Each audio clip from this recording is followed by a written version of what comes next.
In photography, dynamic range is the measure of the darkest thing to lightest thing that you can represent. A camera has a particular dynamic range, and so does a printer. Even different printer papers have different dynamic ranges. Your eyes also have a dynamic range, and their dynamic range is larger than what any current photographic technology can offer. This means that very often your camera will capture very different detail in the light and dark parts of your scene than what you actually saw with your eye while you were there shooting. Take a look at this. This is pretty close to what I could see in terms of dynamic range while I was standing at this scene. I could see detail in the very bright parts of the scene and detail in the shadowy parts of the scene. If I point a camera at that same scene, though, I most likely will get something like this.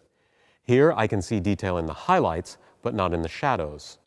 I could choose to dial in some overexposure, and then I get a shot like this. Now I've got detail in the shadows, but I've lost all of the highlights. Because my eye has almost twice the dynamic range of my camera, it can see detail throughout, but I have to choose which part of that range I want to capture with my camera. Now, all of this is covered in more detail in my Foundations of Photography exposure course. Note, too, that there are ways that I can shoot multiple images and combine them into a shot with broad dynamic range. What I'm talking about here is the dynamic range of a single shot.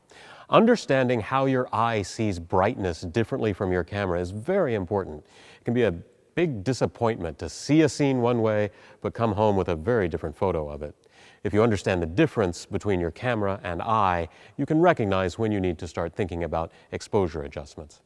But also, light and shadow are fundamental compositional tools. If you recognize that your camera might see a solid shadow where your eyes can see detail, then you might find that you can use that solid shadow as a shape or element in your compositions.